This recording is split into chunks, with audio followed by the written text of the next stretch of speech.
মালিক ইবনে সানানা প্রিয় নবী বললেন, তোমরা যদি জান্নাতি মানুষ দেখতে চাও আমার মালিকের চেহারার দিকে তাকাও।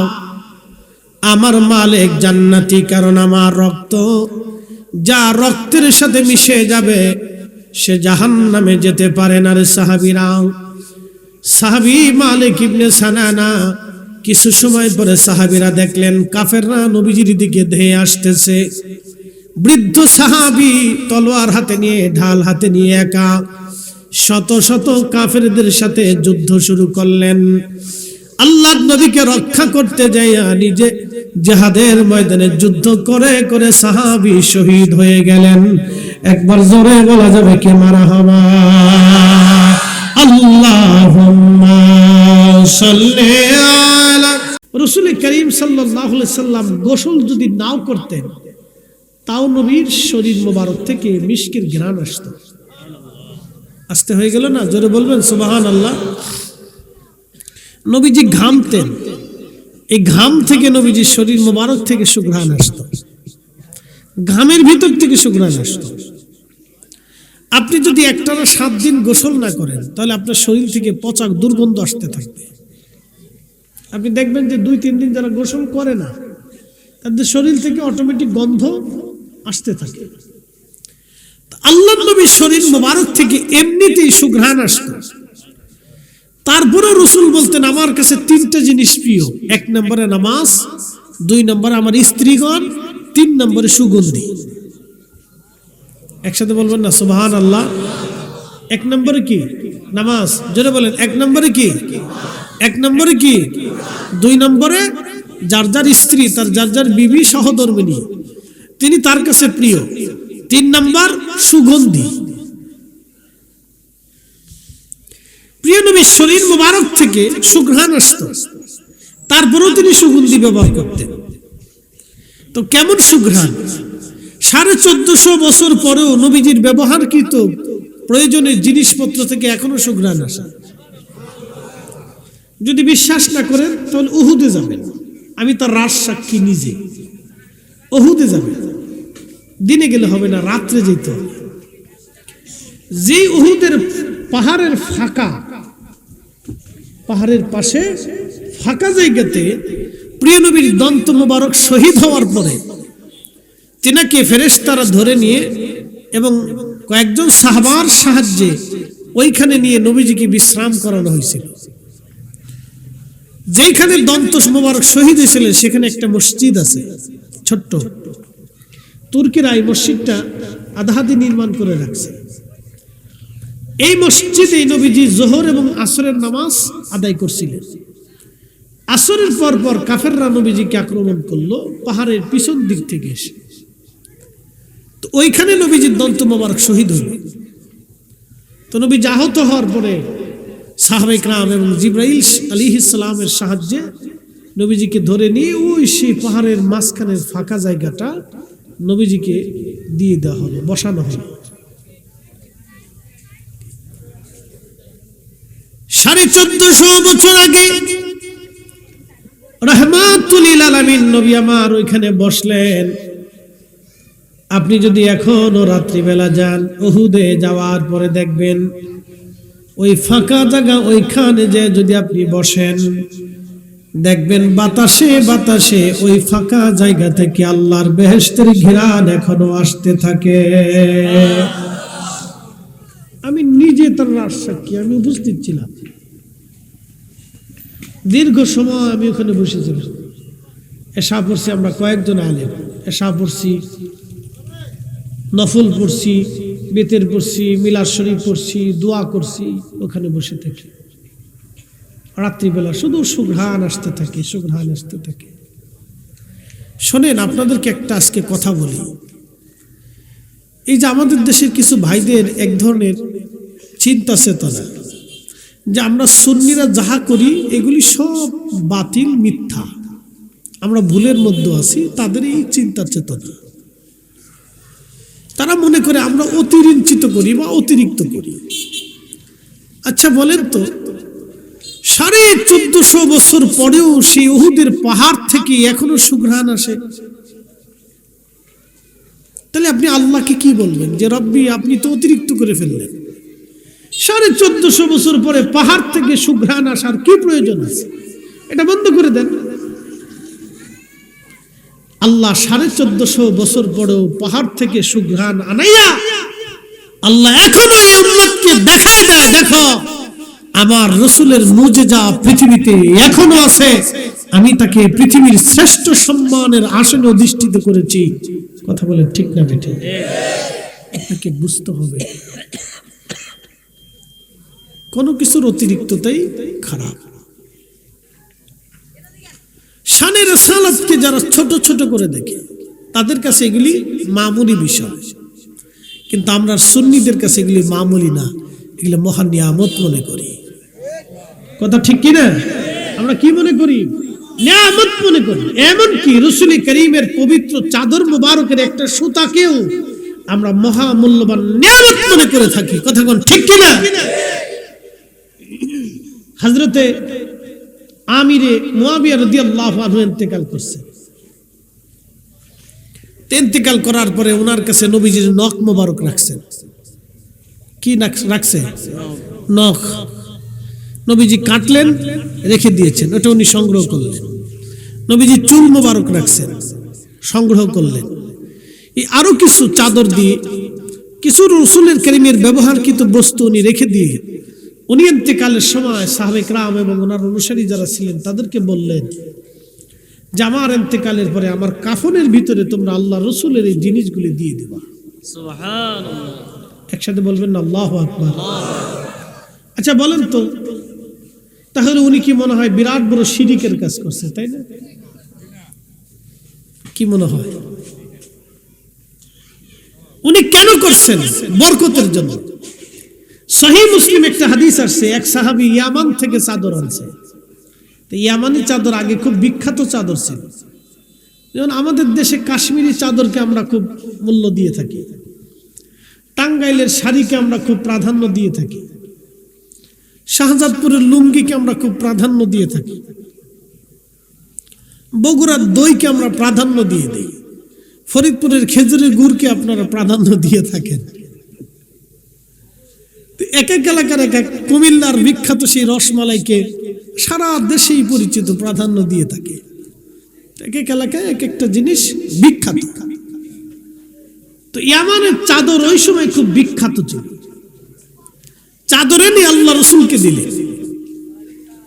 আরেক সাহাবী রাসূলের পাশ থেকে বলতেছে, ইয়া রাসূলুল্লাহ, আপনি আমাকে ওই চাদরটা ভিক্ষা দিয়ে দেন।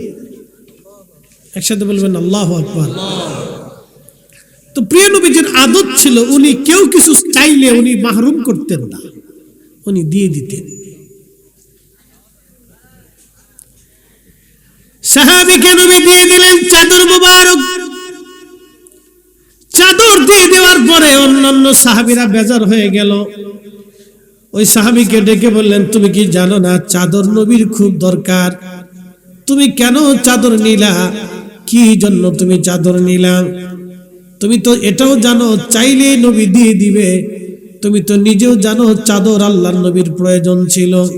তুমি চাইলা কেন? নবীকে কেন তুমি কষ্ট দিলা? কারণ কি? কেন কষ্ট দিলা তুমি? তো সাহাবীর খুব ভয় পেয়ে গেছে। কথা তো সত্য, রাসূলের তো চাদর দরকার, একজন গিফট দিছে আর আমি এটা চেয়ে নিয়ে নিলাম, এটা কেমন হয়ে গেল?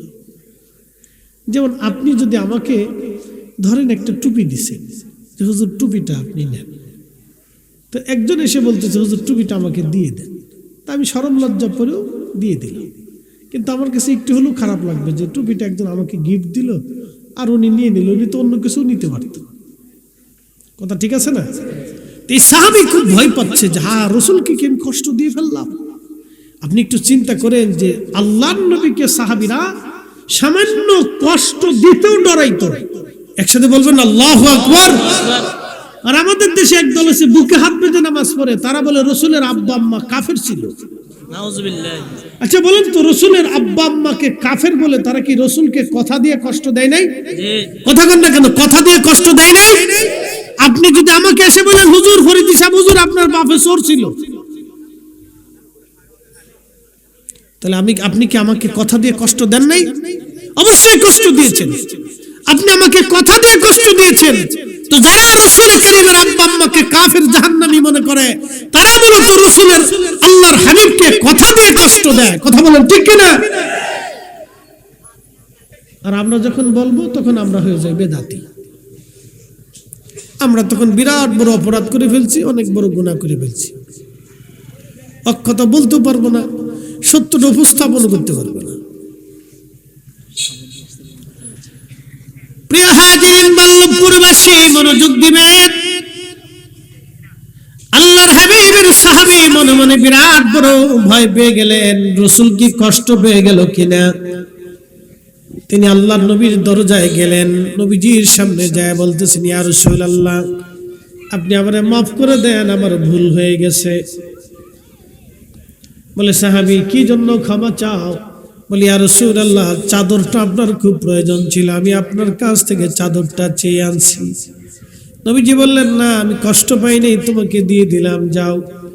সাহাবী বলতেছে, ইয়া রাসূলুল্লাহ, চাদরটা আমি ব্যবহার করার জন্য নেই নাই। হুজুর, চাদরটা আমি আমার নিজের প্রয়োজনে ব্যবহার করার জন্য নেই নাই, তাহলে চাদর কেন নিছো সাহাবী বলো? নবীজিকে সাহাবী বলতেছে, ইয়া রাসূলুল্লাহ, এই চাদরখানা এই জন্য নিলাম, যেটা রাসূলের চাদর, আমার মৃত্যুর পরে যেন এটা আমার কাফনের কাপড় বানানো হয়। একসাথে বলেন আল্লাহু আকবার। কি বুঝলেন আপনারা? নবীজির একটু চাদর মুবারককেও সাহাবায়ে کرام কতটা প্রাধান্য দিয়েছেন যে এই চাদরটা আমার কাফনের কাপড় বানানো হবে। সহিহ মুসলিমের হাদিস। হুদাইবিয়ার সন্ধি হলো, সন্ধির সময় মক্কা থেকে কাফেররা বলল, তোমরা একটু গোয়েন্দা হিসেবে যাও, যায় দেখো যে মুহাম্মদ সাল্লাল্লাহু আলাইহি সাল্লাম এবং তার অনুসারীদের আচার আচরণ কেমন, চিন্তা চেতনা কেমন, অ্যাটিটিউড কেমন আছে। যদি তাদের ধ্যান ধারণা চিন্তা চেতনা দুর্বল হয় তাহলে আমরা বিজয় হব, আর যদি তাদের চিন্তা চেতনা জটিল এবং কঠিন হয় তাহলে আমরা পরাজিত হব।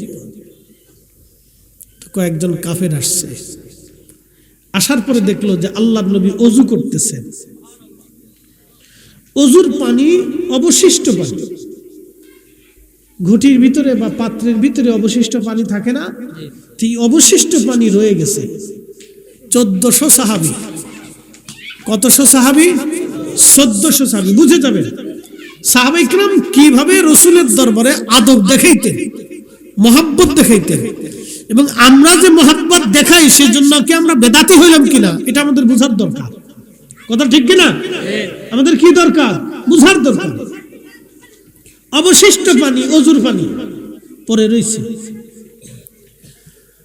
কাফেররা দেখতেছে অবশিষ্ট পানি নিয়ে 1400 সাহাবী কারাকারি শুরু করছে। একসাথে বলবেন আল্লাহু আকবার। সবাই পানি নিবে। কেন? রাসূলের পানি, নবীর ওযুর পানি। এই পানি থেকে কেউ হাত দিচ্ছে, কেউ হাত নিয়ে মুখে মাসে করতেছে, কেউ এই পানি নিয়ে মুখে পান করার চেষ্টা করতেছে। যে পানি পায় নাই সে যে পানি পাইছে তার হাতের মধ্যে হাত দিয়ে ওই পানি মুখের মধ্যে মাখতেছে। আল্লাহু আকবার। কার পানি? নবীর পানি। একসাথে বলবেন আল্লাহু আকবার। কারা পাগল হয়েছে? সাহাবীরা। তো কোন সাহাবী? যারা হুদাইবিয়ার সন্ধিতে নিজের জীবনকে উপেক্ষা করে আল্লাহর রাসূলের সাথে জিহাদে অংশগ্রহণ করার জন্য তারা ওই সময় বাবলা গাছের নিচে বায়াত গ্রহণ করে বলেছিল, ইয়া রাসূলুল্লাহ, আপনাকে একা রেখে আমরা পালিয়ে যাব না, প্রয়োজন মতো আমরা 1400 জন সাহাবী এইখানে আমরা জীবন কুরবানি করে দিব, মরে যাব, শহীদ হব, আপনাকে একা রেখে পালিয়ে যাব না। একসাথে বলবেন আল্লাহু আকবার। সেই সাহাবীরা, তাদের এই কর্মকে আল্লাহ প্রাধান্য দিয়ে খুশি হয়ে বলেন রাদিয়াল্লাহু আনহুম ওয়া রাদু আন, আমি তাদের উপরে খুশি, তারা আমার উপরে খুশি। আল্লাহ বলেন আমি তাদের উপরে সন্তুষ্ট হয়ে গেছি। একসাথে বলা যাবে মারহাবা। এরা সাহাবীরা, সেই সাহাবীরা নবীজির অবশিষ্ট পানি নিয়ে মুখে মাখার জন্য পাগল। এখনই ইয়া নবী সালাম আলাইকা বলার পরে যখন আমরা দাঁড়াই, তা আমরা তো বেদাতি হয়ে গেছি, বিরাট বড় বেদাতি। এই সময় যদি অন্য দুনিয়াতে থাকতেন তাহলে ওই সাহাবীদেরকে কি বলতেন? কি বলতেন? উম্মে ঈমান নবীজির পেশাব খেয়ে ফেলছে। এরা যদি দুনিয়াতে ওই সময় থাকতেন তাহলে কি বলতেন? বলেন আপনি। এগুলো অতিরিক্ততা খুবই খারাপ। আল্লাহর রাসূলের ইজ্জতের ব্যাপারে, শান ও মর্যাদার ব্যাপারে চুল পরিমাণ যদি কেউ খেলাপ করে এবং ইনকার করে, তাহলে কঠিন মাহশরের মাঠে তাকে কঠিন জবাবদিহিতার আওতায় আসতে হবে। আপনি ঠিক বললেও ঠিক, না ঠিক বললেও ঠিক, এটাই ঠিক। ইন্নাল্লাযীনা নিশ্চয় যারা ইউযুনাল্লাহ ওয়া রাসূল, আল্লাহ এবং তার রাসূলকে কষ্ট দেয়, লানাহুমুল্লাহু ফিদ দুনিয়া ওয়াল আখিরাহ, আল্লাহ বলেন তাদেরকে দুনিয়াতে লানত, আখিরাতেও লানত। তার দুনিয়াও বরবাদ, আখিরাতও বরবাদ। দুনিয়াও বরবাদ, আখিরাতও বরবাদ। দুনিয়াও বরবাদ, আখিরাতও বরবাদ।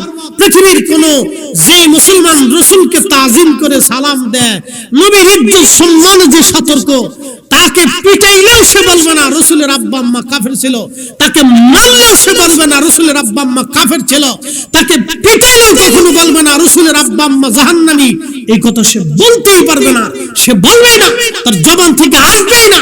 তাকে পিটাই মেরে ফেললেও বলবে না, কারণ সে জানে এটা বললে কবরে গেলে আমার জাহান্নাম ছাড়া আর কোনো রাস্তা নাই। কথা বলে ঠিক না? এই জন্য আমরা সুন্নি। আপনি পছন্দ হলেও সুন্নি, না হইলেও সুন্নি, ভালো লাগলেও সুন্নি, না লাগলেও সুন্নি। কারো ভালো আর মন্দ, পছন্দ আর অপছন্দ দিয়ে কিয়ামতের ময়দানে আমার কিচ্ছু আসে যায় না। কি আসতে বলেন কেন? ধরে বলে কিচ্ছু আসে যায়। আল্লাহ নবী বলছেন কিয়ামতের ময়দানে তিন জায়গা কেউ কারো হবে না। বুঝে যাবেন আজকে মাহশরের মাঠে তিন জায়গাতে কেউ কারো হবে না। সন্তান পিতার হবে না, পিতা সন্তানের হবে না, মা মেয়ের হবে না, মেয়ে মায়ের হবে না, ভাই ভাইয়ের হবে না, বন্ধু তো আরো পরের কথা, কেউ কারো হবে না। সেই সময় রাসূল বললেন আমি শুধু উম্মতের আপন হব সেই দিন।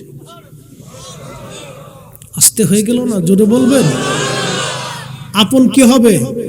নবী। জোরে বলেন আপন কি হবে? তো আপনার ভালো না লাগা আর লাগা দিয়ে আমি রাসূলের ব্যাপারে সিদ্ধান্ত নেব না। কি কথা বলেন না কেন? ঠিক কি না? আপনি কোনটা অপছন্দ করেন সেটা দিয়ে আমি রাসূলের তাজিম তাকরিমের ব্যাপারে সিদ্ধান্ত নিতে পারবো না। আপনার ভালো লাগা না লাগাও ছাতা দিয়ে আমার দেখার সময় নাই।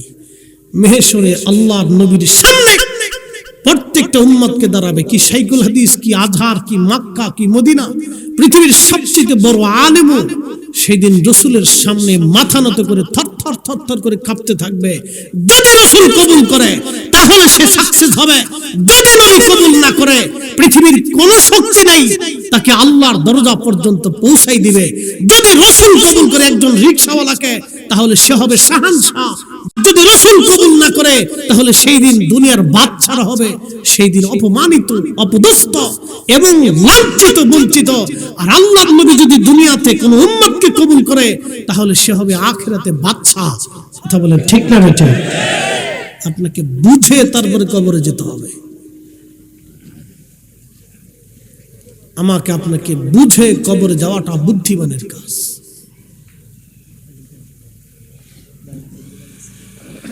প্রেমবাসী মনোযোগ দিবেন। এরকম বহু ঘটনা আমি আপনাদের সামনে উপস্থাপন করতে পারি। আল্লাহর নবীর ইশকে, রাসূল ইশকে, মহব্বতের বিষয়ে।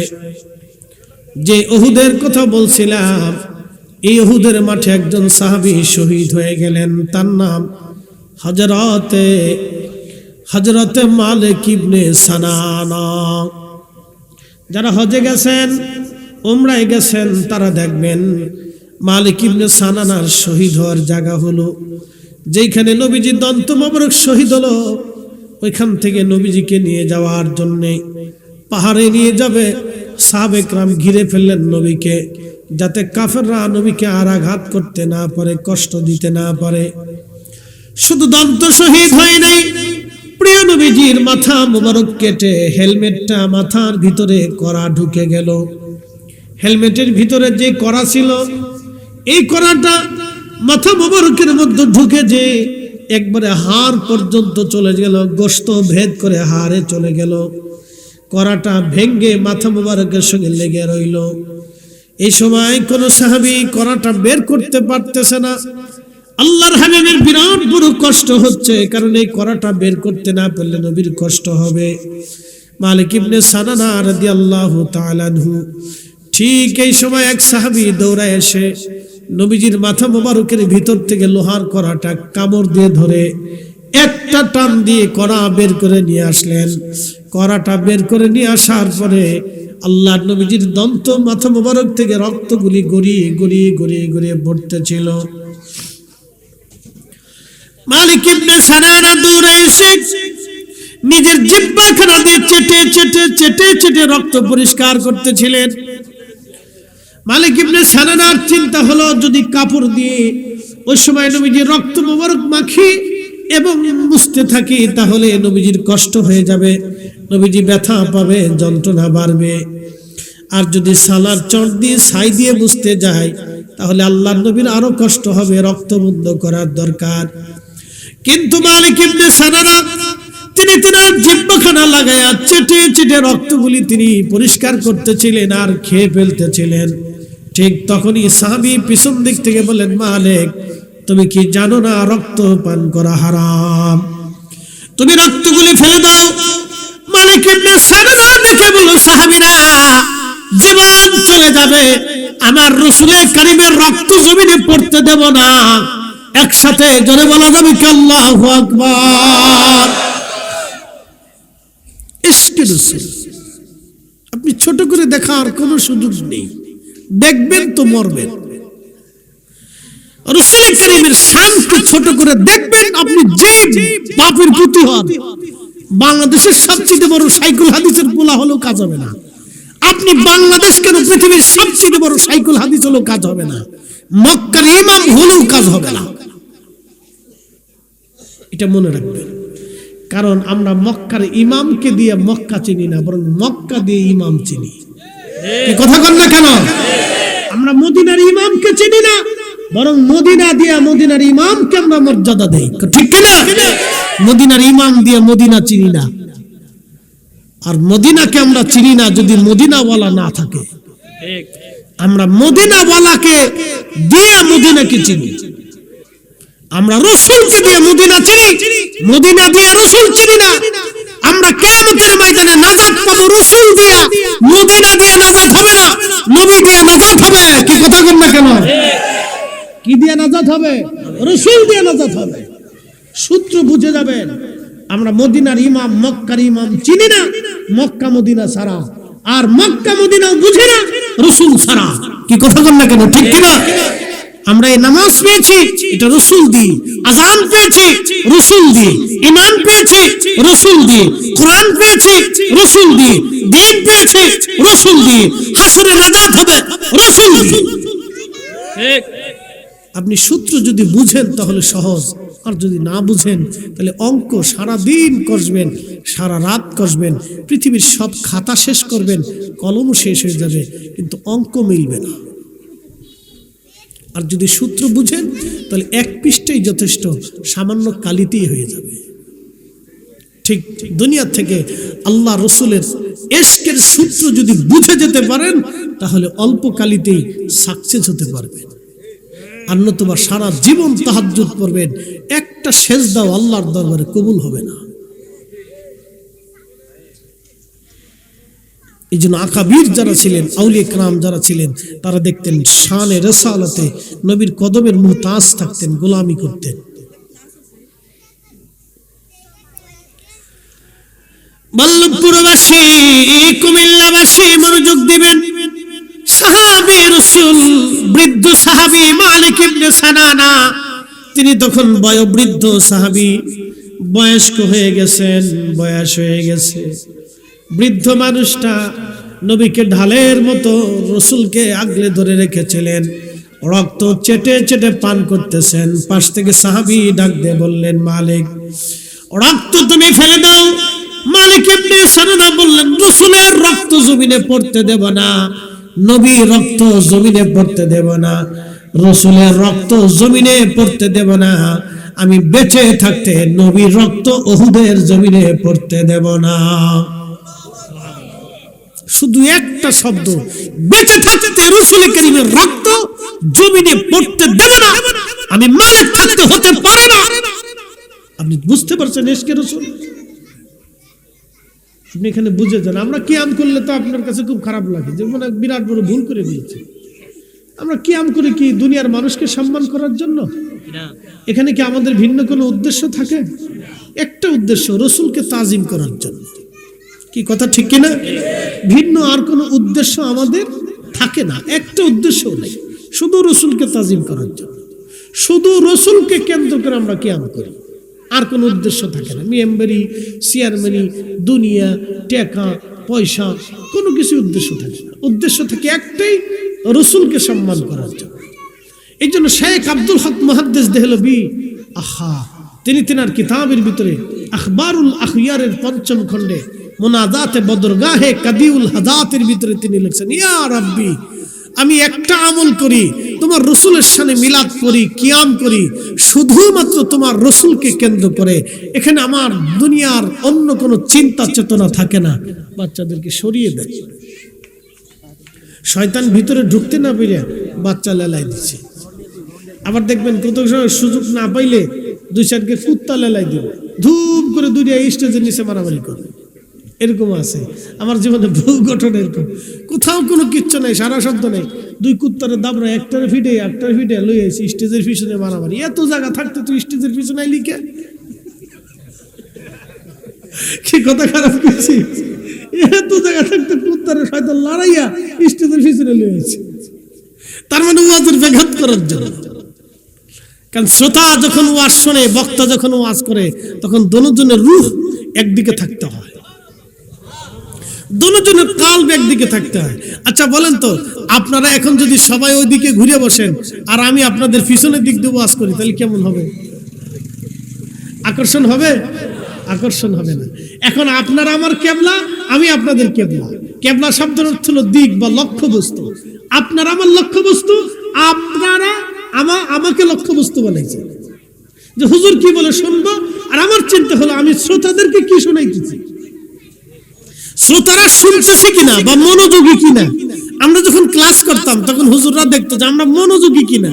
কারণ ক্লাসের ভিতরে ছাত্র অমনোযোগী হলে স্যারের নজরে পড়তো, হুজুরের নজরে পড়তো, এটার মনোযোগী না, ক্লাসের দিকে মনোযোগী না। তখন ধমক দিয়ে হলেও, এই কাছে এসে হলেও হুজুর আমাদেরকে মনোযোগী করাইতেন। কারণ অমনোযোগী হলে ওয়াজ শুনবেন কিন্তু ওয়াজ বুঝবেন না, আর মনোযোগী হলে যে আপনি বুঝছেন আর জীবনে কাল থেকে এটা কখনো সরবে না। এই জন্য দুজনের কাল একদিকে থাকতে হবে। এই শয়তান চায় এই কাল সরাই দিবে। এই জন্য মাহফিল শুনতে হবে খুব মনোযোগের সাথে। তো চিন্তা করেন মালিক ইবনে সানানা কি বক্তব্য, যে আমার জীবন থাকতে রাসূলের রক্ত জমিনে পড়তে দেব না। একসাথে বলবেন আল্লাহু আকবার। না না হয় না, আরো জোরে, আরো জোরে বলেন, আরো জোরে বলেন। তখন কি বুঝলেন আপনি? আমরা যারা এখন খালি শিরিক আর বেদাত মনে করে, তারা যদি ওখানে উপস্থিত থাকতেন,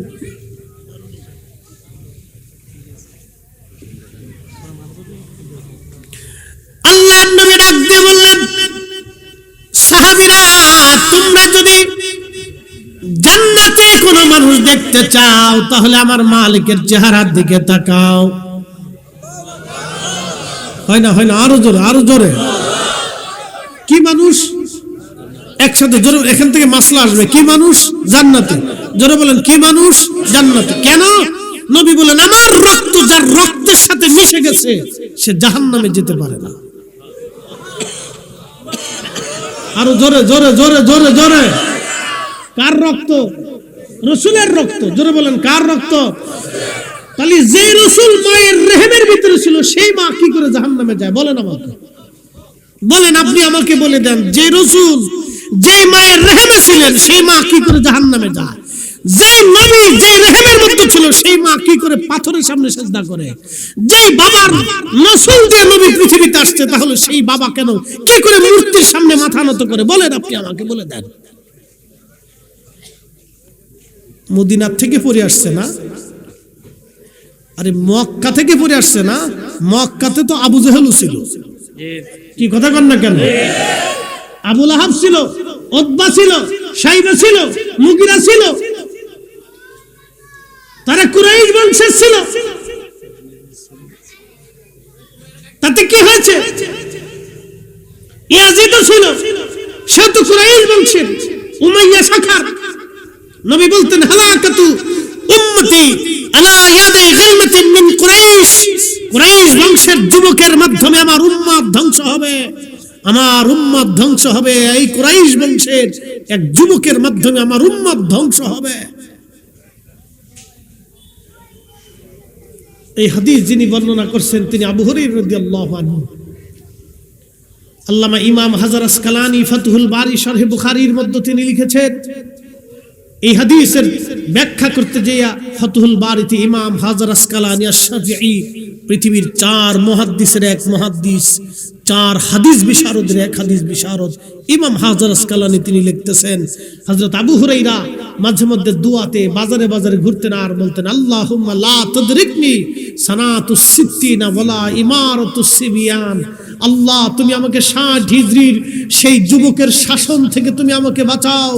আল্লাহুম্মা লা তুদরিকনি সানাতুস সিত্তিন ওয়ালা ইমারাতুস সিবিয়ান। আল্লাহ, তুমি আমাকে হেফাজত করো 60 হিজরির সেই যুবকের শাসন থেকে তুমি আমাকে হেফাজত করো। আল্লাহ, 60 হিজরিতে ক্ষমতায় বসেছিল ইয়াজিদ।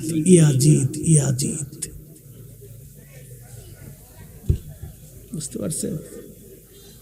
আজকে আমরা বুকে হাত বেঁধে নামাজ পড়ে মক্কা থেকে পড়ে এসে কয় ইয়াজিদ রহমতুল্লাহ। কে 1400 বছর পরে তোমার ইয়াজিদের প্রতি দরদ লাগছে কেন? তুমি আওলাদ রাসূলের প্রতি তোমার দরদ আসতে পারে না? তুমি হুসাইনের প্রতি দরদ আসতে পারে না? তোমার ইয়াজিদের প্রতি দরদ এসে গেল, কারণটা কি? যার ব্যাপারে আল্লাহর নবী লানত দিয়ে গেলেন, সাহাবী যার ফিতনা থেকে বাঁচার জন্য দোয়া করতেন, তার এই কঠিন ভয়াবহ ফিতনা থেকে বাঁচার জন্য সাহাবী দোয়া করতেন। নবীজি তার ভবিষ্যৎবাণীতে করে গেলেন, এই উম্মত দ্বারা, এই যুবক দ্বারা আমার উম্মত ধ্বংস হবে। তুমি তার জন্য দোয়া করো, লজ্জা করে না? মুসলমান লজ্জা করা উচিত। আর আমরা যখন বলি তখন বলে সব বেদাতি, এরা বুঝে না কিছু। আমরা হয়ে গেছি আজকে সমাজে বেদাতি। আপনাদের বুঝতে কোনো কষ্ট হচ্ছে? প্রিয় ভাই আমার, সতর্ক করার দায়িত্ব আমার, মানাটা আপনার। আমার কাজ হচ্ছে সতর্ক করা, আমার নিজের মনের সিদ্ধান্তে না, আউলিয়া کرام উলামায়ে کرامের সিদ্ধান্তের প্রেক্ষিতে বলতেছি, আমার নিজের কোনো সিদ্ধান্ত না। ইসলাম কারো ব্যক্তিগত সিদ্ধান্তে চলে না। এট ফার্স্ট আল্লাহর কোরআন, রাসূলের সুন্নাহ, ইজমা এবং কিয়াস, এই 4টা পদ্ধতিতে ইসলামের উসুল, রুলস, নিয়ম কানুন চলে।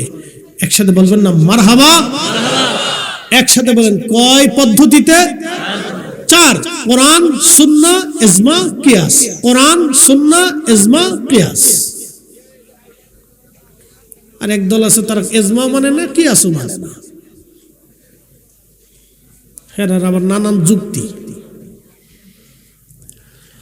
হযরত মালিক ইবনে সানানা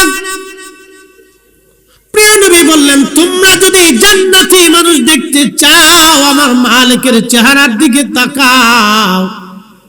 আমার মালিক জান্নাতি, কারণ আমার রক্ত যা রক্তের সাথে মিশে যাবে সে জাহান্নামে যেতে পারে না। রে সাহাবীরা, সাহাবী মালিক ইবনে সানানা কিছু সময় পরে সাহাবীরা দেখলেন কাফেররা নবীজির দিকে ধেয়ে আসতেছে।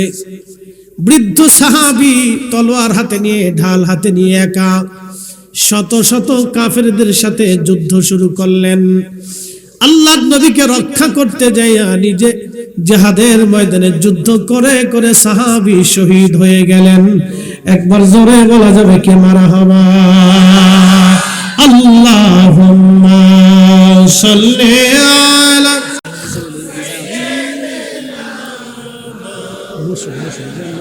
চাপা দিলে এটা সব ভেঙে যাবে। সাইয়্যিদনা মাওলা নবীর ইশকে যার দিল ভাই, এ ভুবনে কাঁদে না, রোজ হাসরে ভাই জানতারা নবীজির দেখা পাবে না। আল্লাহুম্মা সাল্লি আলা, আল্লাহু আকবার, মুহাম্মদ আলা আলি সাইয়্যিদিনা।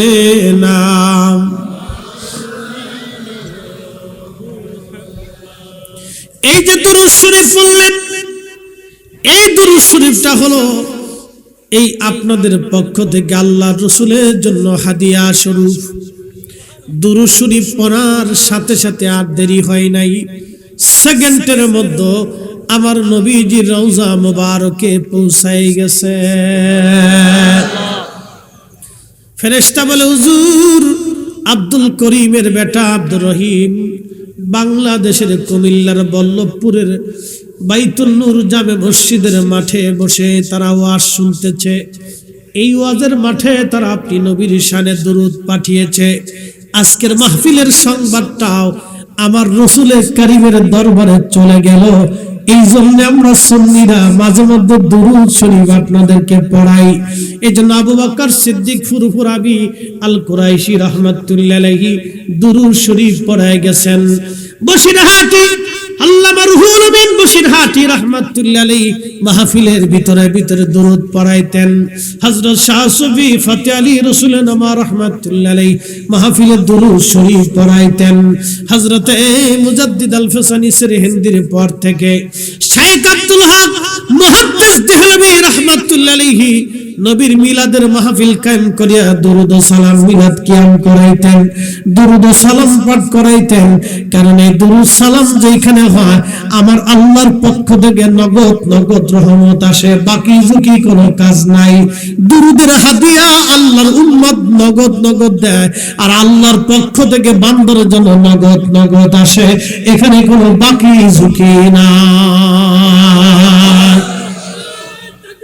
আল্লাহু আকবার। ইয়া রাসূলুল্লাহ, ইয়া রাসূলুল্লাহ, তাহলে দুরূদ নগদ নগদ। দুরূদ কি নগদ নগদ। মদিনায় যায় কি নগদ নগদ, মদিনার রওজা শরীফে পৌঁছায় যায় নগদ নগদ, এখানে কোনো বাকি নেই, সরাসরি কানেকশন রওজা শরীফের সাথে। দুরূদ শরীফের কানেকশন সরাসরি রওজা শরীফের সাথে। এই জন্য দুরূদ শরীফ বিনা ওযুতে পড়া যায় না, এই মাসালাও জেনে রাখবেন। দুরূদ শরীফ বিনা ওযুতে পড়া যায় না, পড়লে নেকি হয় না। বিনা ওযুতে দুরূদ হয় না, নাপাক অবস্থা তো প্রশ্নই আসে না। বিনা ওযুতে দুরূদ মঞ্জুর হয় না। এইজন্য ওযু অবস্থায় পবিত্র হালতে দুরূদ শরীফ যদি মদিনায় পৌঁছাইতে পারেন তো নগদ নগদ সরাসরি চলে যাবে। একসাথে বলবেন না মারহাবা মারহাবা। দুরূদ আপনি ছোট করে দেখতে পারেন না, ভাববেন আমি যেটা পড়ছি এটা বেদাত, নতুন আবিষ্কার।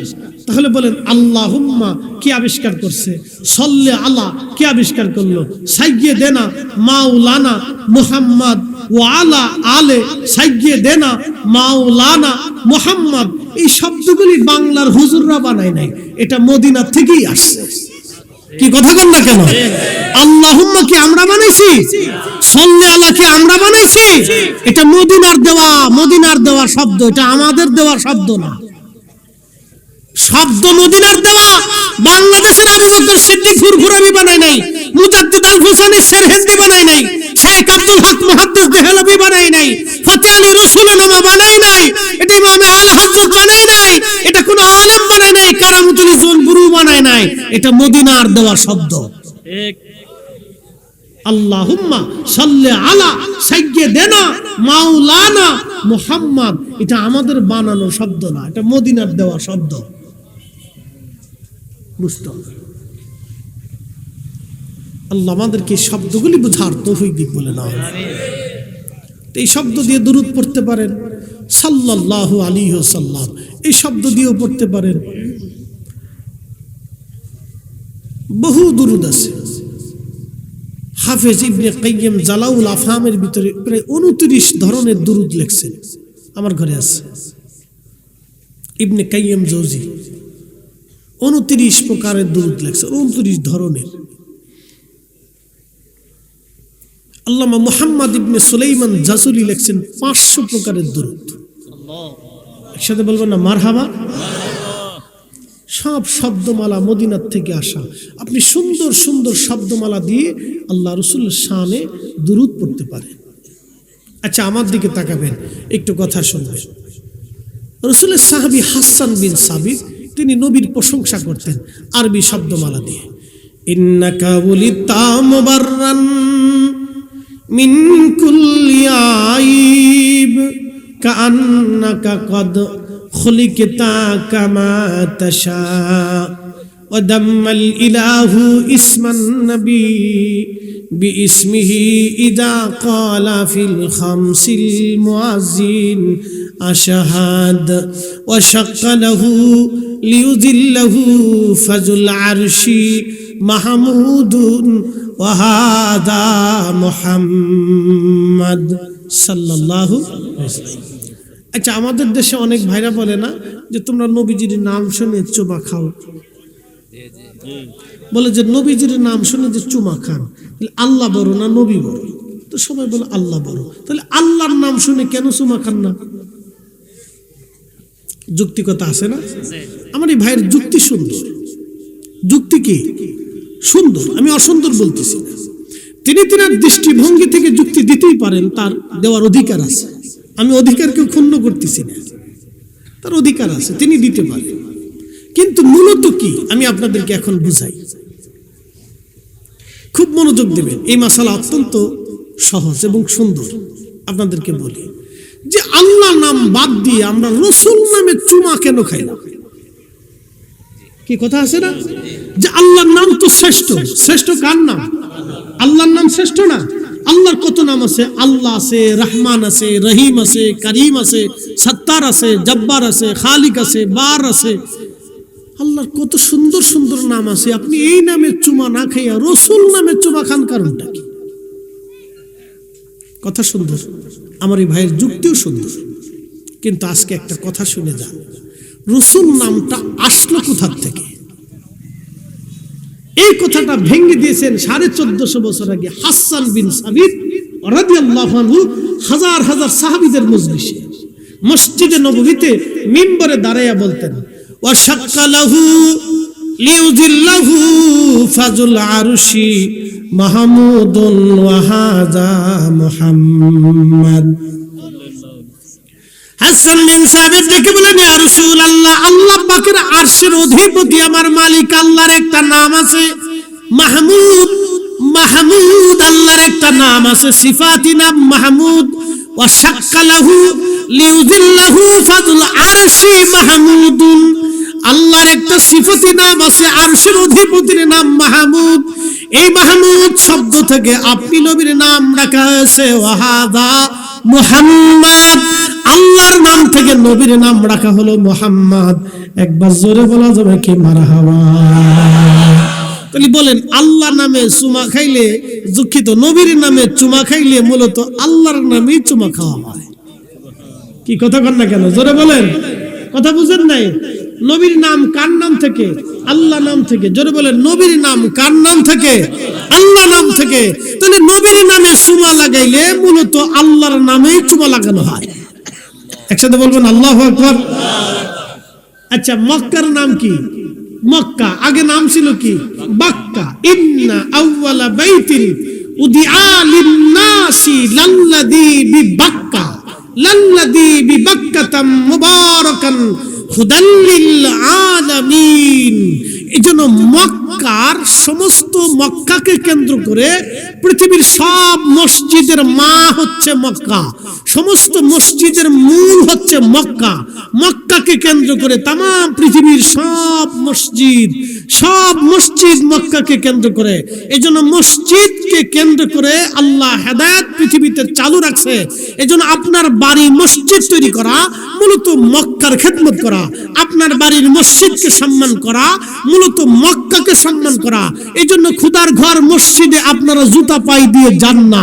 মসজিদের সীমানা যেখানে নামাজের সীমানা, এর ভিতরে আপনারা কখনো থুতু, পেশাব, পায়খানা, ময়লা আবর্জনা ফেলেন না। থাকলে নিজ হাত দিয়ে আপনারা পরিষ্কার করে নিয়ে আসেন। এমনকি হাজার কোটি টাকার মালিক হলেও আল্লাহর ঘর নিজ হাতে পরিষ্কার করেন, কারণ তিনি জানেন এটা আল্লাহর ঘর, এটা পরিষ্কার করলে মূলত কাবাকে সম্মান করা হবে। আপনারা মসজিদকে সম্মান করলে মূলত কাবাকে সম্মান করা হবে। এমনকি আপনার বাড়ির দেওয়ালে কেউ থুতু ফেলাইলেও আল্লাহর ঘর মসজিদের দেওয়ালে কেউ থুতু ফেলায় না। মূলত মসজিদকে সম্মান করলে কাবাকে সম্মান করা হয়, কারণ সমস্ত মসজিদের মা হচ্ছে কাবা। আর আল্লাহর রাসূলের নাম হচ্ছে মুহাম্মদ। মুহাম্মদ শব্দ থেকে বাক্কা থেকে মক্কা বানানো হয়েছে। একসাথে বলা যাবে না মারহাবা?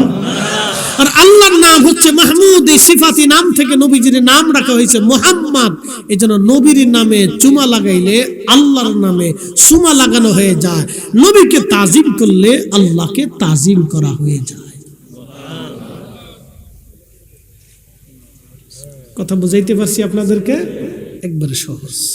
যদি না বুঝেন তাহলে আরেকটু আয়াতের মাধ্যমে বুঝাইতেছি। قل إن كنتم تحبون الله فاتبعوني يحببكم الله।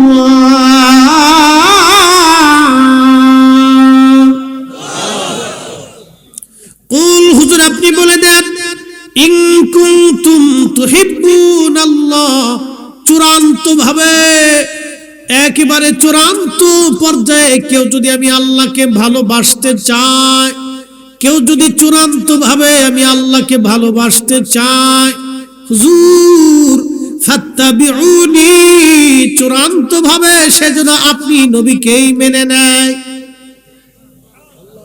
একসাথে বলেন আল্লাহু আকবার। কাকে মানতে হবে? জোরে বলেন কাকে? নবীকে। ফাত্তাবিউনি, আপনি নবীকে মানতে হবে, নবী মানতে হবে। রাসূল যা বলছেন তা মানতে হবে, নবী যে কথা বলেছেন সেটা মানতে হবে। বলে কেমন? রাসূল বলেন, আবু বকর আমি এই হেরেম থেকে রওনা দিয়ে বোরাকের পিঠে চড়ে বাইতুল আকসাতে নামাজ পড়েছি। সব নবীরা আসছে, ইমামতি করে 2 রাকাত নামাজ পড়ি। ওখান থেকে আসমানে রওনা করেছি। সপ্তম আসমান পাড়ি দিয়ে সিদরাতুল মুনতাহা হয়ে উফুকিল আলাতে আল্লাহর সাথে দেখা করে, সাক্ষাৎ করে, কথা বলে, জান্নাত জাহান্নাম প্রদক্ষিণ করে দেখা করে আমি দেখে তারপরে আবার পৃথিবীতে এসেছি আমার ঘরে।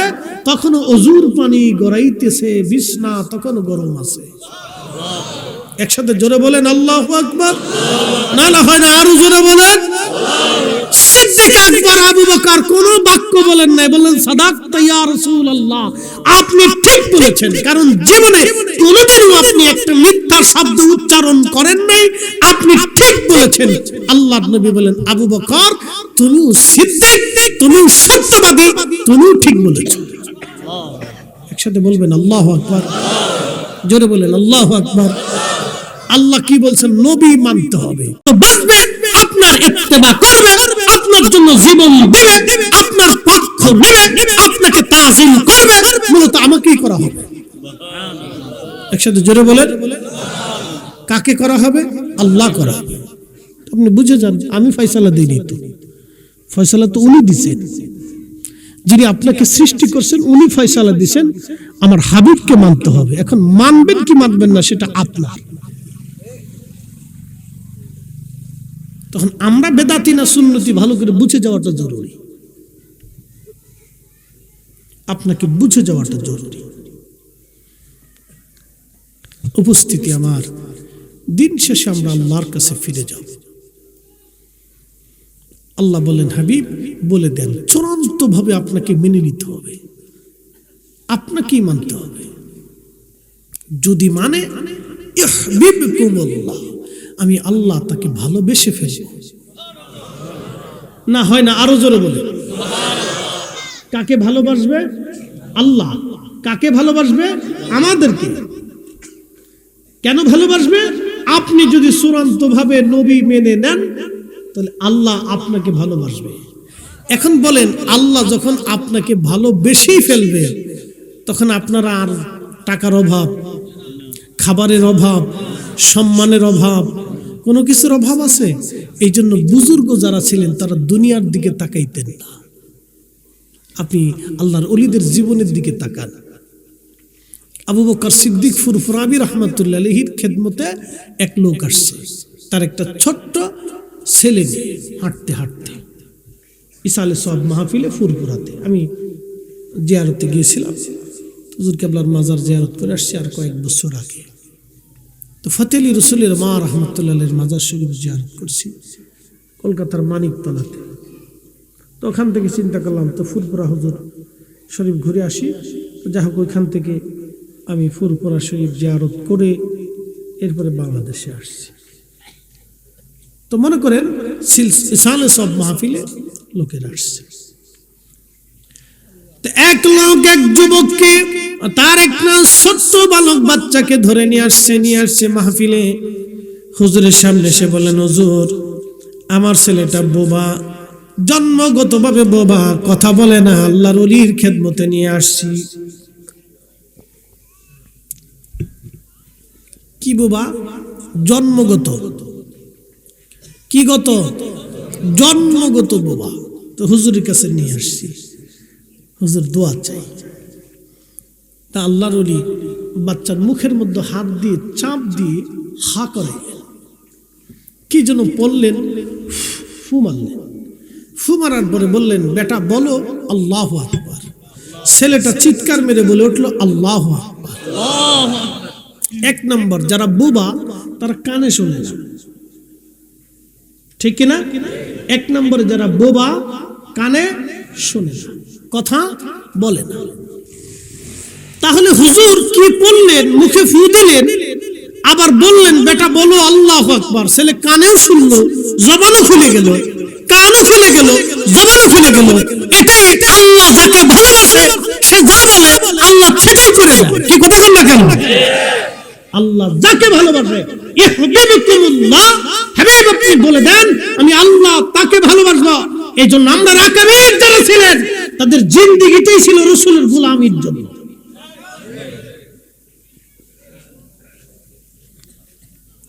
সূত্র সহজ, সূত্র একেবারে সহজ। বিশ্ববিখ্যাত ইমাম মুল্লা আলী কারি মক্কি হানাফি, তিনি মক্কাতুল মুকাররমায় বসে একখানা কিতাব লিখেছেন, আল মাউরিদুর রাবি ফি মাউলিদিন নবী সাল্লাল্লাহু আলাইহি সাল্লাম।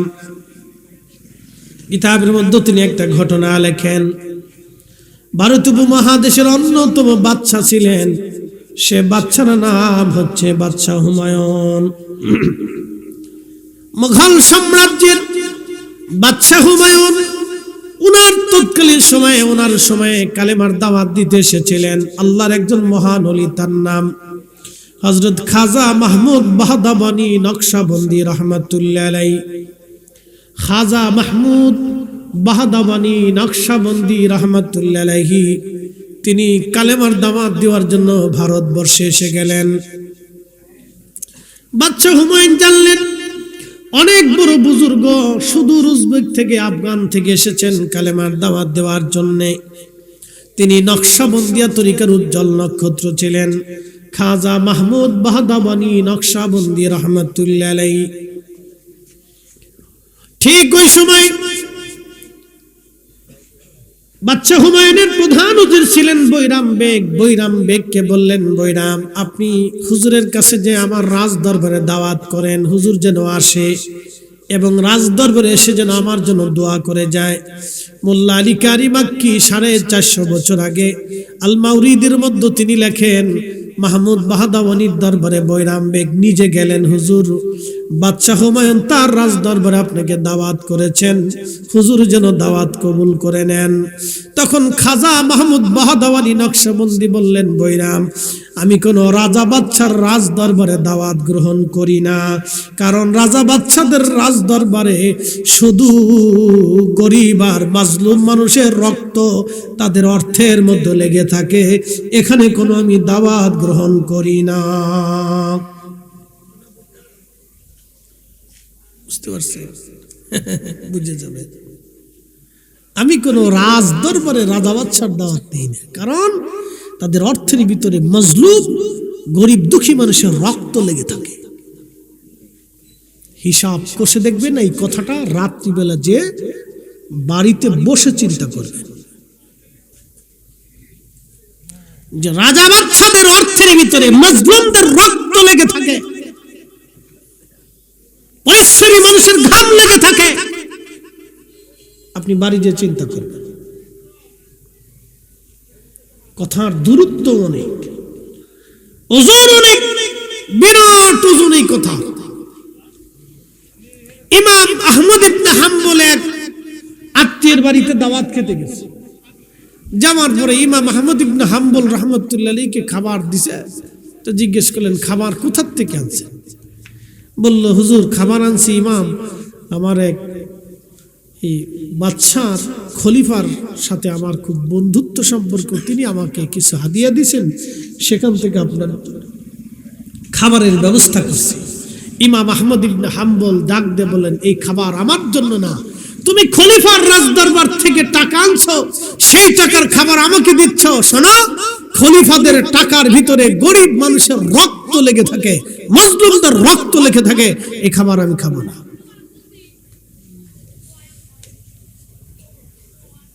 এই জন্য আল্লাহর নবী ওনার সাথে 80 বার স্বপ্নে দেখা করে গেছে। না না, একসাথে বলেন আল্লাহু আকবার। নবী আসেনি? আসতে হয়ে গেল না? জোরে বলেন, আসেনি রাসূল? যদি না থাকে তো ইমাম আহমদের সাথে 80 বার কেমনে দেখা করে, ইমাম মালিকের সাথে 100 বার কেমনে দেখা করে, শাহ সুফি ফাতি আলী রাসূলের নামা রাসূল করিমের কদম মোবারকে আরজি জানাইলে নবী দেখা দিতে আসতেন। কিভাবে আসতেন? নবী আসে বিদায় আসে। কথা কোন ঠিক কি না? আমি দেখি না, সেটা আমার চোখের দোষ, আমার ইমানের দোষ, আমার বিশ্বাসে এগিয়ে না, আমি পারি না। ভাই মোবাইলে কথা বলা যায় কিনা? কথা বলেন, কথা বলা যায়? যদি সিম না থাকে যাবে না, কারণ নেটওয়ার্ক আসবে না। তো সিম আসলো, সিম থাকলে নেটওয়ার্ক থাকবে, সিম নাই কথা নেই। তো আমাদের সিম হচ্ছে কাল। এটার ভিতরে যখন জং পড়ে, ময়লা জমে, আবর্জনা জমে, পাপ জমে, তখন এটা দিয়ে আর কিছু হয় না। আল্লাহর সাথেও কথা বলা যায় না, আল্লাহ রসুলের সাথেও কথা বলা যায় না। এই জন্য আমাদের কাল নষ্ট করে ফেলছি আমরা। কথা ঠিক কিনা?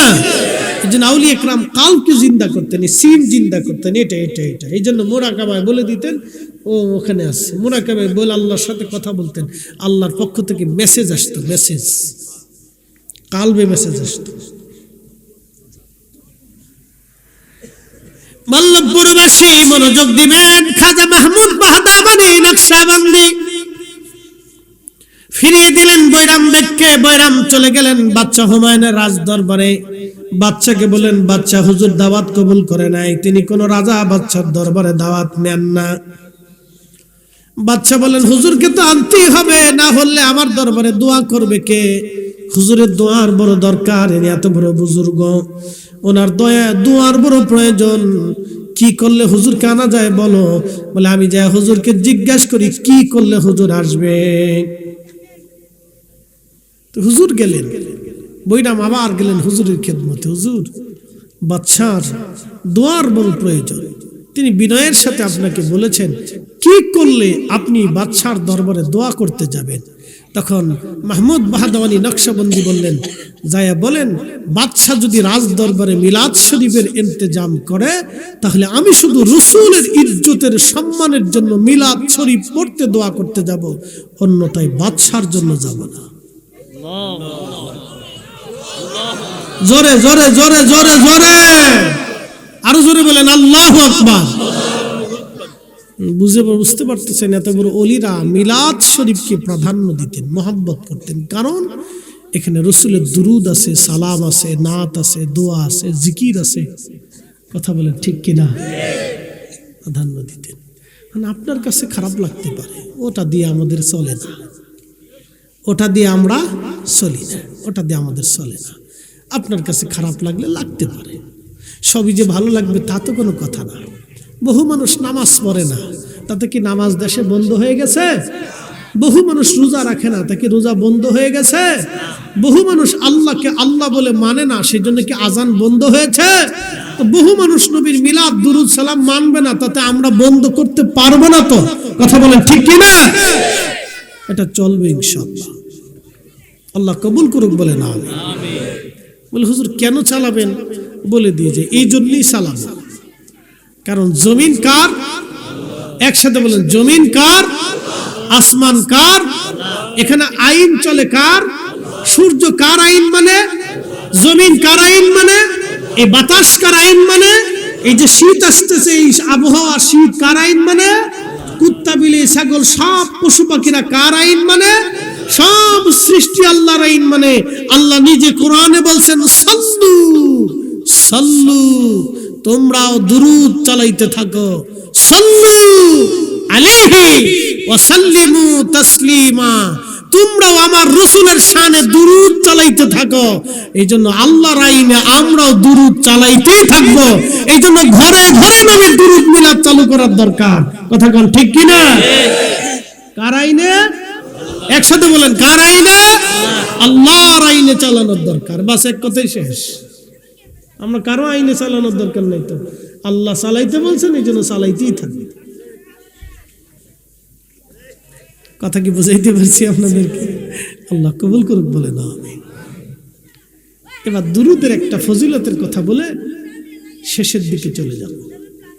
বিশ্ববিখ্যাত ওলি হযরতে মুহাম্মদ ইবনে সুলাইমান জাসুলি, তিনি ইন্তেকাল করলেন। 70 বছর পরে ওনার কবর ভেঙে গেল, অথবা ওনার দেশের বাদশা কবর সরানোর জন্য 70 বছর পরে, অ্যাটেনশন মনোযোগ দেন, কত বছর? 70 বছর পরে ওনার কবর স্থানান্তর করার জন্য বাদশা ব্যবস্থা করলেন।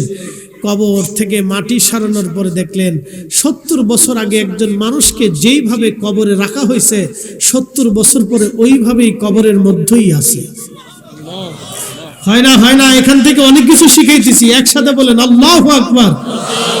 বলেন আল্লাহ আছে, আল্লাহ আছে, নবী আছে, কবরের জিন্দেগি আছে। এই বুঝে যান, কবরের জিন্দেগি আছে। কত বছর? 70 বছর কবরের ভিতরে একই রকম, একটা চুল পড়ে নাই, দাড়ি পড়ে নাই, মোছ পড়ে নাই, চুল পাকে নাই, ত্বক নষ্ট হয় নাই, ঠোঁট পচে যায় নাই, চোখ নষ্ট হয় নাই, বুরু নষ্ট হয় নাই, চোখের পাতা নষ্ট হয় নাই, এমনকি শরীরের ত্বকে দাগ পড়ে নাই, কাফনের কাপড় পর্যন্ত ময়লা হয় নাই। কারণ কি? 70 বছর পর্যন্ত একই রকম কবরের ভিতরে ব্লাড সার্কুলেশন তখনও চলতেছে, রক্ত সঞ্চালন চলতেছে, শরীর তখনও গরম। মানুষ মারা গেলে শরীর ঠান্ডা হয়, বলে কারণ কি? রক্ত চলাচল বন্ধ হয়ে যায়, রক্ত ঠান্ডা হয়ে যায়, শরীর ঠান্ডা হয়ে যায়। তো 70 বছর পর্যন্ত কবরের ভিতরে ওনার রক্ত সঞ্চালন তখনও আছে। তিনি আশিরের রাসূল মুহাম্মদ ইবনে সুলাইমান জাসুলি আজ থেকে 800 বছর আগে মরক্কে কালেমার দাওয়াত যখন দিলেন, তখন শাহজালাল ইয়ামানি মুজাররিদি বাংলায় কালেমার দাওয়াত দিচ্ছিলেন। সুবহানাল্লাহ। দুইজন দুই প্রান্তে।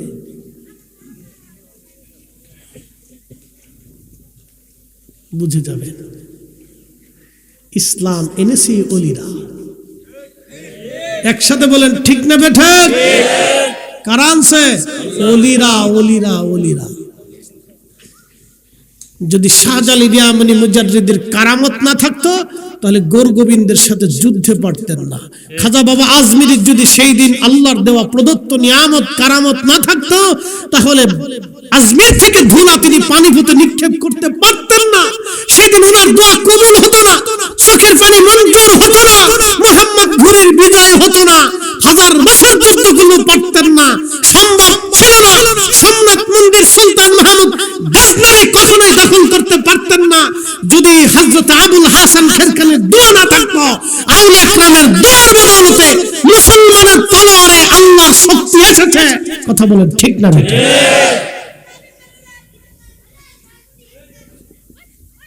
আজকে ভাইরা আউলিয়া ইকরামের অবদানকে খুব তুচ্ছ মনে করে, ভাবে যে আমরাই অনেক কিছু করে ফেলছি, কিচ্ছু পারেন নাই। এদেশের 18 কোটি মুসলমান যাহা পারে নাই শাহজালাল ইয়ামানি মুজাররিদি একা তা পারছে। ভারত উপমহাদেশের 80 কোটি মুসলমান যাহা পারে নাই খাজা বাবা আজমিরি একা তাই পেরেছে। আপনাদেরকে বুঝতে হবে, কারণ আমরা ওয়াজ করি, আমাদের কথা আপনাদের কান পর্যন্ত যায়, দিল পর্যন্ত যায় না। যদি আমাদের ওয়াজ দিল পর্যন্ত যাইতো, এদেশে সুদখোর, ঘুষখোর, দুর্নীতিখোর, জমিখোর, খেকোখোর, জেনাখোর, আজারেখোর, বাজারেখোর, বাজারখোর, তারপরে আপনার চান্দাখোর, চোরখোর, ডাকাতখোর কিচ্ছু থাকতো না। এত ওয়াজ সব ফেরেশতা হয়ে যেত। আমাদের ওয়াজ কাল পর্যন্ত যায় না। খাজা বাবা আজমির কি ওয়াজ করছিলেন যে কাল পর্যন্ত শুধু পৌঁছাই নাই, বাপরে বাপ 90 লক্ষ মানুষ সেই দিন কালেমা পড়ে মুসলমান হয়ে ওলি হয়ে গেল। একসাথে বলবেন আল্লাহু আকবার। খালি সাধারণ মুসলমান হয় না, ওলি হয়ে গেছে। শুধু ওলি হয় নাই, ভারতের রান্দে রান্দে কালেমার দাওয়াত পৌঁছাইছে তারা। কি কথা বলেন ঠিক কিনা? আপনাকে বুঝতে হবে তাদের ওয়াজের ধরনটা কত মারাত্মক ছিল। খালি ছোট করে দেখা, এই ছোট করে দেখা, এইগুলি হয়তো ছোট লোকই ব্যবসা।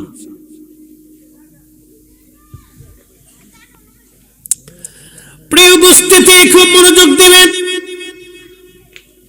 মুহাম্মদ ইবনে সুলাইমান জাসুলি রাহমাতুল্লাহি আলাইহি বর্তমান পৃথিবীর একটা আফ্রিকান দেশের নাম মরক্কো তিনি গেলেন কালেমার দাওয়াত দেওয়ার জন্য। যাচ্ছেন বারবার নামক এলাকা, মরু অঞ্চল পথ অতিক্রম করতেছিলেন। পানি শেষ হয়ে গেল। জোহরের নামাজের সময় ওযু করবেন, নামাজ পড়বেন। মরুভূমির ভিতরেই তিনি নামাজ পড়বেন। চিন্তায় পড়ে গেলেন, পানি নাই।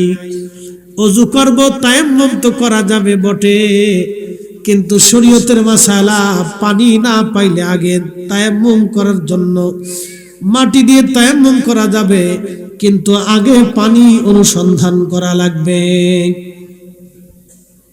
আপনি তায়াম্মুম করতে পারবেন, কিন্তু যত সময় পানি ব্যবহার করতে পারবেন তত সময় তায়াম্মুম হবে না। এমন একটা স্থানে গেলেন, পানি নেই, তো আপনাকে খুঁজতে হবে পানি পাওয়া যায় কিনা, চেষ্টা দিয়ে। যদি পানি না পান তখন তায়াম্মুম করতে পারবেন।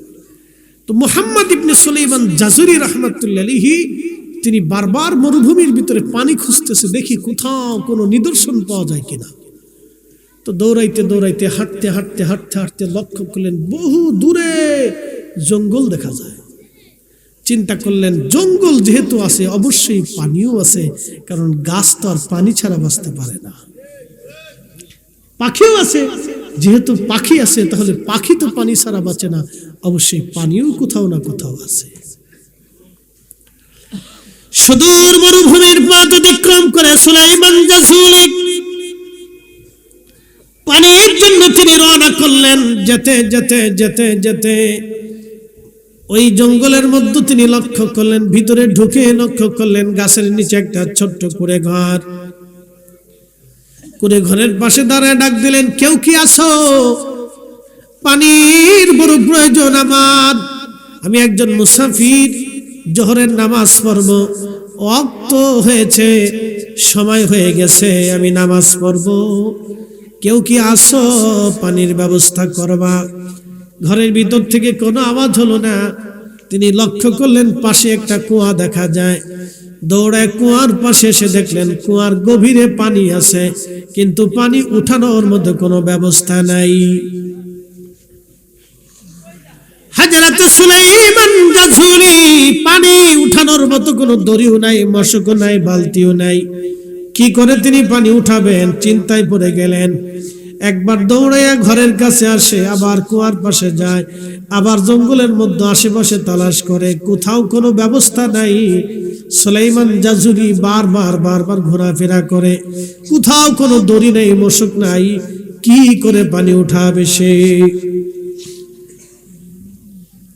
চিন্তায় পড়ে গেলেন। ঠিক এমন সময় তিনি লক্ষ্য করলেন কুয়ার অদূরে দাঁড়াইয়া একটা ছোট্ট মেয়ে মুস্কি আসে। ডাক দিয়ে বললেন, মা রে, তুমি কেন হাসো? দড়ি মশক কি তুমি সামলে রাখছনি?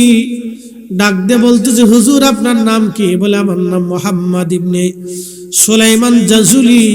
বলে, হুজুর কেন দৌড়ান? বলে, মারে পানি উঠাবো, ওযু করব। তুমি কি রশি সামলাইছো? কেন মুস্কি আসো? মেয়েটা ডাক দেয় বলে, হুজুর আপনার নাম শুনেছি, আপনি মস্ত বড় মুহাদ্দিস, তবে হুজুর বলে যান, দরিয়ার মশক ছাড়া কি পানি উঠানো যায় না? দড়ি মশক ছাড়া কি পানি উঠানো যায় না? এটার দিকে তাকে বলেন, মা বলো কি? দড়ি মশক ছাড়া আমি কি করে পানির নিচ থেকে, কুয়ার ভিতর থেকে পানি উঠাবো বলো? বলো, হুজুর দাঁড়ান, আমি উঠাচ্ছি। মেয়েটা কুয়ার পাশে গেল, কি যেন পড়তে লাগলো আর থুতু মারতে লাগলো। কিছু সময় পরে সুলাইমান জাজুলি দেখলেন পানি উঠে উঠে উঠে উঠে উঠে উঠে একেবারে কুয়া পরিপূর্ণ হয়ে গেছে। আর একটু জোরে বলবেন আল্লাহু আকবার। বলেন, আল্লাহ আছে? আল্লাহ আছে। ইসলাম সত্য। এগুলির থেকে প্রমাণ বুঝে যাবেন দ্বীন সত্য। সুলাইমান জাজুলি আশ্চর্য হয়ে গেলেন, এটা কি করে সম্ভব? জীবনে এত বিদ্যা শিখলাম, তো এই বিদ্যা তো শিখলাম। আল্লাহ, তেলের গাড়ি তেলে চলে,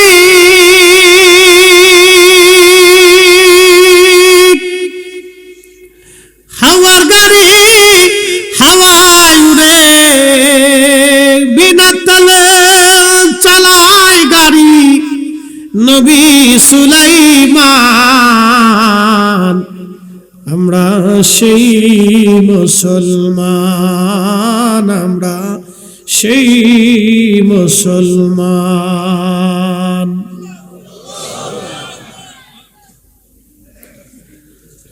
মুহাম্মদ ইবনে সুলাইমান জাজুলি আশ্চর্য হয়ে গেলেন, হায় হায়, দড়ি সারা মশক সারা মেয়েটা কেমনে পানি উঠাইলো? আল্লাহর ওলি মেয়েটা দৌড়ে ঘরের মধ্যে চলে গেল। আল্লাহর ওলি ওযু করলেন, নামাজ পড়লেন, নামাজ শেষ করার পরে কিছু পানি নিজেও পান করলেন। পান করার পরে বসে ভাবতেছেন, এত বছর হাদিস পড়াইলাম, কিন্তু আজও পর্যন্ত এই বিদ্যা শিখি নাই। কুয়ার নিচ থেকে মেয়েটা কি করে পানি উঠাইলো, এই বিদ্যা তো আর আমার হাতে নাই। হেঁটে হেঁটে কুড়ে ঘরের দরজার সামনে দাঁড়ায় ডাকে, মা, ও মা, দরজা খোলো মা, আমি মুহাম্মদ ইবনে সুলাইমান জাজুলি আসছি রে মা, দরজা খোলো মা, দরজা খোলো। মারে দরজা খোলো, আমি তোমার কাছে আসছি রে মা। কেন আসছেন হুজুর? দরজা খোলা যাবে না, আপনি চলে যান। ছোট্ট মেয়েটা বলতেছে, আপনি চলে যান, দরজা খোলা যাবে না, নিষেধ আছে। বলতেছে, মারে তুমি যেই কালাম করে কুয়ার নিচ থেকে পানি উঠে আজকে আমার উযু করাইলা, নামাজ পড়াইলা, পানি পান করাইলা রে মা, ওই কালামের মালিকের দোহাই দিয়ে বলতেছি, তুমি দরজাটা খোলো মা, তোমার সাথে দুটি কালাম করে বাক্য বিনিময় করে চলে যাব। মেয়েটা দরজা খুলে বলল, হুজুর এমন একজনের দোহাই দিছেন যে দরজা না খুলে পারলাম না। কি চান আপনি? একসাথে বলেন আল্লাহু আকবার। কি চান? বলে, মারে ওই দোয়াটা আমাকে শিখাই দিয়ে দাও। দোয়াটা কি? বলে, হুজুর দোয়া হচ্ছে আল্লাহর নবীর দুরূদ শরীফ। একসাথে বলেন হুজুর গাউসে পাক মহিউদ্দিন আব্দুল কাদের জিলানী রাহিমাহুল্লাহ আল্লাহু আকবার। সেরুর আসরার একটা দুরুদ লেখছেন, এই দুরুদটা হতে পারে আমি জানি না, তো মনোযোগ দিয়ে। তো বলতেছে, মা দুরুদ শরীফটা তুমি আমাকে শিখাই দাও। বলে, হুজুর ক্ষমা করবেন, আল্লাহ রসুলের পক্ষ থেকে এটা কাউকে তার অনুমতি ছাড়া শিখানোটা অনুমতি নাই। বলে, মা তোমার সাথে রসুলের কথা হয়? কহ স্বপ্নে দেখা হয়। আমাদের দেশের যত বেডি সব হলো ফুচকা খাওয়া বেডি।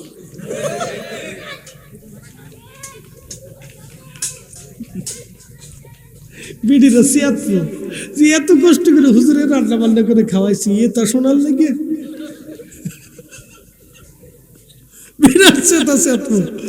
যে এত কষ্ট করে হুজুরে খাওয়াইলাম, এ তার লেগে আমরা ফুচকা খাওয়ার দল বানাই দিল। হ্যাঁ, আল্লাহু আকবার।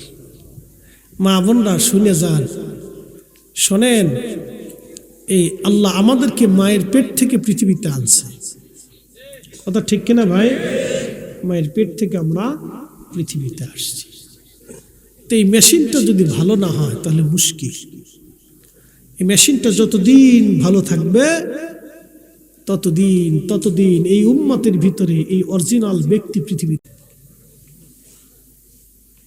তো মনোযোগ দেন। মেয়েটাকে সুলাইমান জাসুলি বলতেছে, মারে তোমার সাথে আল্লাহর হাবিবের দিদার হয়? বলে, হ্যাঁ হয়। তো বলি, কেমনে শিখছো মা? বলে, আমি মার থেকে শিখছি। কার থেকে? মায়ের থেকে শিখছি। বলে, মা তুমি কি শিখাবে না? বলে, দুঃখিত, আল্লাহর নবীর এজাজত নাই। বলে, কোথায় পাবো? বলে, তামাম দুনিয়া ঘুরে দেখেন দুরুদ পান কিনা। উনি ওইখান থেকে সফর করলেন সারা পৃথিবী, আরবে, আজমে, আফ্রিকাতে। শুনতে পারলেন ইয়ামান একটা দুরুদ আছে এক মুহাদ্দিসের কাছে, তিনি ওইখানে গেলেন। ওইখান থেকে জানলেন জর্দানে আছে, তিনি সেখানে গেলেন।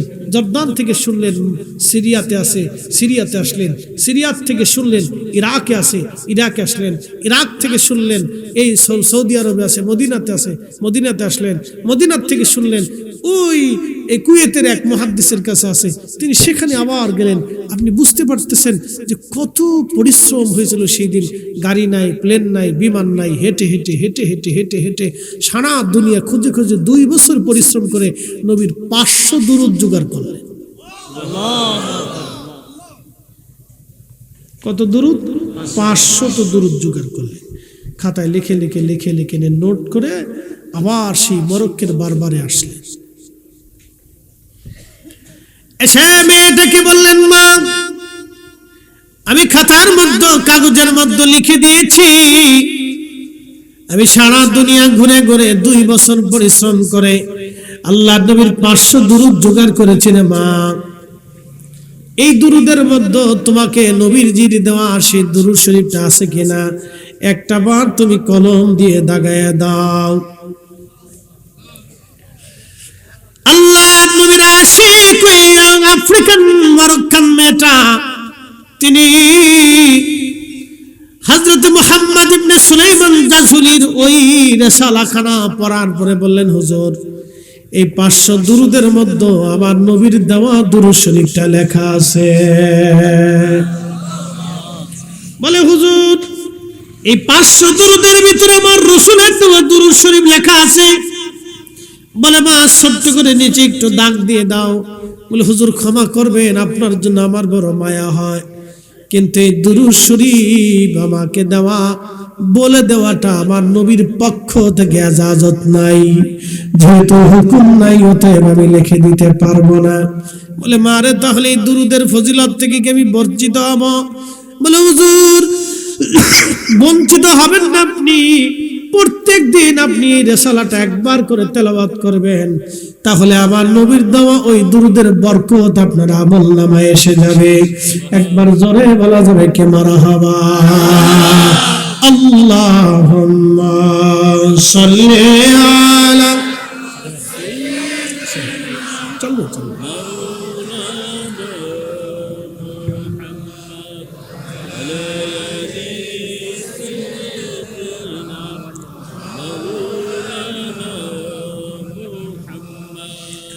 নবীর দরদ পর দিলে দিলে, হায়রে নবীর দরদ পর দিলে দিলে, হৃদয় খুলে নবীর দরদ পর দিলে দিলে, গর্বেতে রাসূল দিওয়ানা টের পাইলেন না, মায়া মেনা খবর দিল জিবরাইল আমিনে, হায় হায় খবর দিল জিবরাইল আমিনে, রাইখো মনে নবীর দরদ পর দিলে দিলে, তোমরা নবীর দরদ পর দিলে দিলে, হৃদয় খুলে নবীর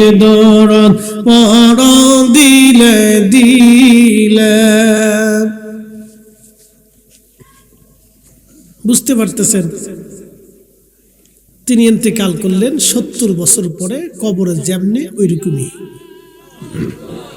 আর একটু জোরে বলবেন আল্লাহু আকবার। কত বছর? 70 বছর।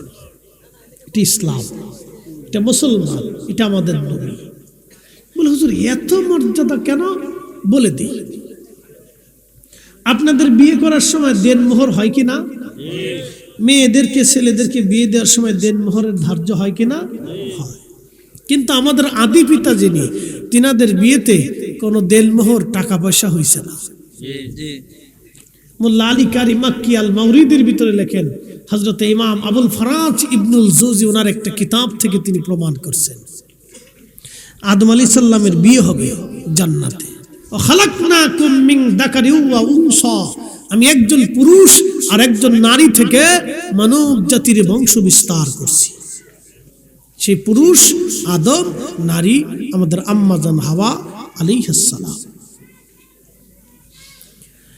আল্লাহর নবী বলেন আদম সফিউল্লাহ বিয়ে করবে, শুনিয়া যান, আদম সফিউল্লাহ বিয়ে করবে, জান্নাতে বিয়ে বসলো।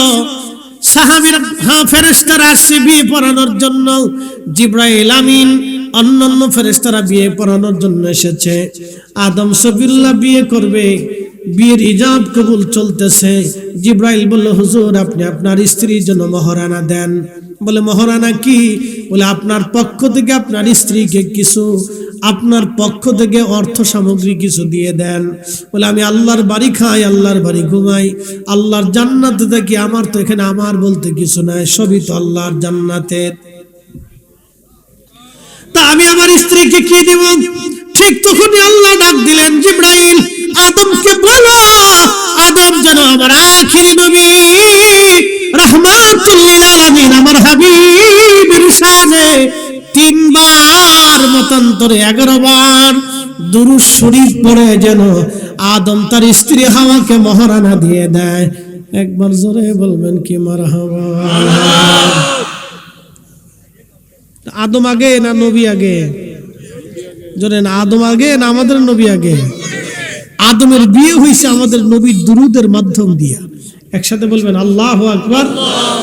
এই জন্য আজকে গোপন তথ্য দিয়ে যায়, একটা গোপন তথ্য। আমাদের সূচনা হয়েছে আল্লাহর নবীর দুরূদ শরীফ দিয়ে। কারণ আদম সফিউল্লাহর বিয়ে না হইলে তো আর আমরা দুনিয়াতে আসতাম না। কারণ বৈবাহিক বন্ধনটা তো পবিত্রতা, কথা ঠিক কিনা? বৈবাহিক বন্ধনটাতে কি পবিত্রতা। কারণ আমার মায়ের এবং বাবার বিবাহের মাধ্যমে আমি হালাল জাদা প্রমাণিত হয়েছি, কি কথা ঠিক আছে না? আমি হালাল প্রমাণিত হয়েছি। যদি বাবা মার বৈবাহিক বন্ধন না থাকতো তাহলে আমি আর হালাল হতাম না, আমি হারাম হয়ে যেতাম, কথা ঠিক কিনা? তাহলে আমাদের পবিত্রতা বৈবাহিক মিলনের মাধ্যমে, বন্ধনের মাধ্যমে আমাদের হালালের প্রশ্ন আসে। আমি মা পাইছি, বাবা পাইছি, ভাই পাইছি, বোন পাইছি, তারপরে ভাতিজা পাচ্ছি, ভাগিনা পাচ্ছি, আত্মীয় স্বজন পাচ্ছি, গ্রাম পাইছি, ফুফু পাইছি, খালু পাইছি, মামা পাইছি, সব পাইছি দুইজনের বৈবাহিক মিলনের মাধ্যমে, আমার মা আমার বাবা। তা আদম সফিউল্লাহ হাওয়া দুইজন আমাদের আদি মা আদি বাবা। তো তিনাদের পবিত্রতার বন্ধনের আবদ্ধটা হয়েছে আমার নবীর দুরূদ দিয়া। এই জন্য যে কোনো ভালো কাজ শুরু করার আগে আপনি আপনার দুরূদ দিয়ে যদি আল্লাহর নবীকে হাদিয়া পাঠান, ওই কাজের ভিতরে অবশ্যই বরকত আর বরকত আর বরকত আর বরকত থাকবে। এই জন্য আমরা রাকাবিরা বাড়িতে মিলাদ পড়াইতেন।